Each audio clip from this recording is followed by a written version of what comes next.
nagpariban na nga si madam sa iba. Kaya ang ending, hindi siya masaya. Dinaan daw siya sa food trip, kaso nga lang pagkatapos ng 3 days at binanlawan niya, ayun, bumalik sa dati yung buhok niya. Hindi ako matsyempohan last year.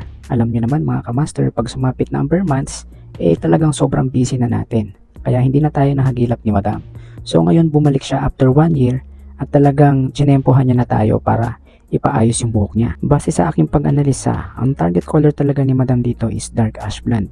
Kaso nga lang hindi na-achieve yung color na gusto niya. So ngayon dito mga kamaster, i-retouch lang natin yung reband niya. At gagamit tayo ngayon ng bagong pang-reband ng Premode na tinatawag na Cocoa Butter Hydrolyzed Keratin. Bale, ibang pang-reband muna yung gagamitin natin dito sa pinaka mid-length. Medyo fast action yung gagamitin natin dito at uunahin natin siyang ma-process. Magiging maingat lang tayo sa application nito mga kamaster at iiwasan natin malagyan yung may color part doon sa dulo. Gumamit tayo ng towel dito para maiwasan natin yung pagiging clumsy habang nag-a-apply tayo ng pang-reband. Pagkatapos natin dito ma-apply yan lahat ay ibababad natin siya ng mga 1 oras. After 1 hour naman dito ay i-strand test naman natin siya. I-check natin kung na-process na ba siya o hindi pa.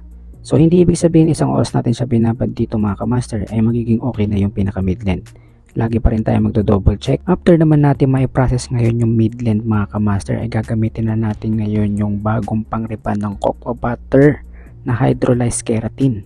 So ang category nito or yung variant nito is may hahambing natin sa sensitize. Meaning to say, ito yung mga klase ng pang-reband na ginagamit lalo na dun sa mga chemically treated na buhok o mga nagpapakulay. Simulan na natin ngayon ang application. So sa nakikita nyo mga kamaster, ang nilalagyan lang natin dito ay yung may kulay sa dulo. Dahil hindi pa natin kabisado dito yung gamot kung paano siya nagre-react, kung mabilis ba o mabagal, ay bibilisan natin yung application dito. Sa napansin ko dito mga kamaster is mabagal ang reaction niya.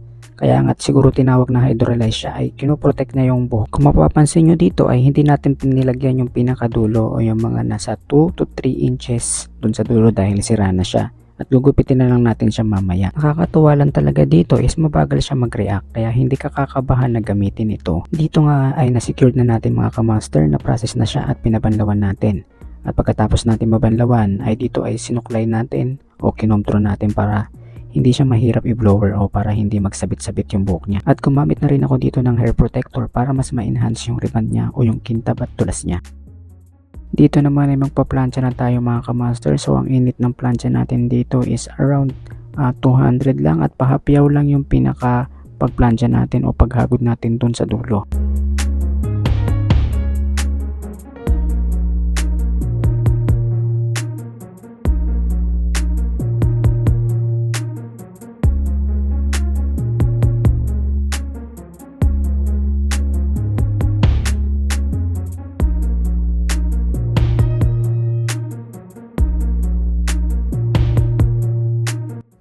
After naman natin ngayon ma-plancha mga kamaster ay ipapacool down muna natin siya ng mga ilang minuto at pagkatapos niyan ay gagamitin na natin ngayon yung Cocoa Butter na Hydrolyzed Keratin. Ang application technique naman na gagawin natin dito mga kamaster is 1/2 inch away hanggang sa dulo at magtitira tayo sa dulo ng mga 2 to 3 inches. Iwasan natin yung pinakasunog dun sa dulo. Ngayon naman ay ibababad natin siya ng mga 15 to 20 minutes. Pagkatapos niyan ay babanlawan na natin siya. So inisprayan na rin natin ulit siya dyan ng hair protector. Bali mag-hand dry lang tayo dyan mga kamaster. So sa nakikita nyo is peel ko na siya na gumaan na yung buhok niya. After natin ngayon ma-blower mga kamaster ay gugupitan na natin at aalisin na natin yung 2 to 3 inches na nasira doon sa dulo. Kung umabot ka sa dulo ng video na to mga kamaster, maraming salamat at pwede mong subukan yung pang-reband na ginamit natin dito dahil para to sa may mga hair color na buhok. Pakicheck mo na lang sa ating yellow basket sa baba.